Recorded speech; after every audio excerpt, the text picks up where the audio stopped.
السلام علیکم ورحمۃ اللہ وبرکاتہ۔ الحمد للہ رب العالمین والصلاة والسلام علی سید الانبیاء والمرسلین وعلی آلہ وصحبہ اجمعین ومن تبعہم بإحسان الی یوم الدین، اما بعد۔ محترم ناظرین کرام، سامعین اعظام، اللہ تبارک و تعالی اپنے بندوں کو ایسے مواقع عطا کرتا رہتا ہے جن میں زیادہ سے زیادہ نیک اعمال کر کے اللہ کے قریب ہونا چاہتا ہے۔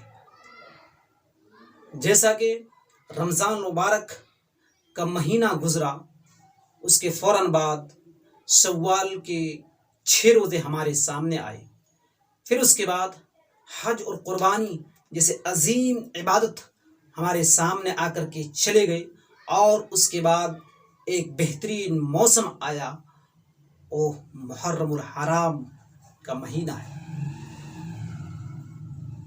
محرم الحرام کے مہینے کی اہمیت، اس کی فضیلت بہت زیادہ ہے، اور یہ اسلامی کیلنڈر کا پہلا مہینہ ہے، 4 حرمتوں والا مہینوں میں سے ایک ہے۔ اس مہینے میں فسق و فجور، قتل و قتال کا ارتکاب کرنا سخت حرام ہے۔ اس مہینے کی فضیلت نبی کریم صلی اللہ علیہ وسلم سے بہت ساری حدیثیں آئی ہوئی ہے۔ اللہ کے نبی صلی اللہ علیہ وسلم نے فرمایا، افضل الصیام بعد رمضان شہر اللہ المحرم، کہ رمضان کے بعد نفلی روزوں میں سب سے اہم روزہ عاشورہ کا روزہ ہے۔ محرم کی 10ویں تاریخ کی بڑی اہمیت ہے، اور اس تاریخ کے اندر بہت سے ایسے مواقع، بہت سے ایسے حوادث پیش آئے ہیں، جیسا کہ حضرت موسیٰ علیہ السلام اور ان کی قوم کو فرعون کے ظلم و ستم سے نجات عطا کیا۔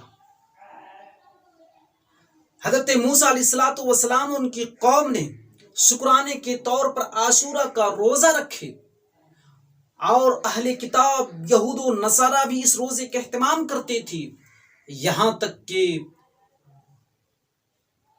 زمانہ جاہلیت کے قریش بھی اس روزے کا اہتمام کرتے تھے۔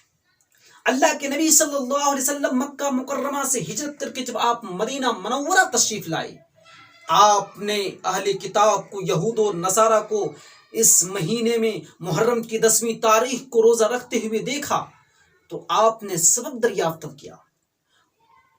جواب یہ ملا کہ ہم روزہ اس لیے رکھتے ہیں کہ آج ہی کے دن حضرت موسیٰ ان کی قوم کو فرعون کے ظلم و ستم سے نجات عطا کیا، اور انہوں نے شکرانے کے طور پہ رکھا، آج ہم ان کی اتباع کرتے ہوئے روزہ رکھتے ہیں۔ امام کائنات جناب محمد الرسول اللہ صلی اللہ علیہ وسلم کیا فرماتے، ذرا غور کیجیے، نحن احق و اولا بموسیٰ منکم، ہم تمہاری بنسبت حضرت موسیٰ علیہ السلام کے زیادہ حقدار ہیں۔ پھر آپ صلی اللہ علیہ وسلم نے خود روزہ رکھا، اور صحابہ کرام رضوان اللہ تعالی علیہم اجمعین کو روزہ رکھنے کا حکم صادر فرمایا۔ اس روزے کا مقام، اس کی اہمیت، اس کی فضیلت اگر آپ کو معلوم کرنا ہو تو مسلم شریف کی وہ روایت جس کے راوی حضرت ابو قتادہ رضی اللہ تعالی عنہ ہیں، اللہ کے نبی صلی اللہ علیہ وسلم سے سوال کیا گیا، پوچھا گیا عاشورہ کے متعلق، آپ نے فرمایا، یکفر السنۃ الماضیہ، جو شخص عاشورہ کے روزے کا اہتمام کرے گا، اللہ تبارک و تعالی اس کے 1 سال کے پچھلے گناہوں کو مٹا دیتا ہے، معاف کر دیتا ہے۔ یہ ہے مقام، یہ ہے فضیلت، یہ ہے اہمیت۔ اب سوال یہ پیدا ہوتا ہے کہ اللہ کے نبی صلی اللہ علیہ وسلم محرم الحرام کی 10ویں تاریخ کو روزہ رکھے، ہم سب کتنے روزہ رکھیں؟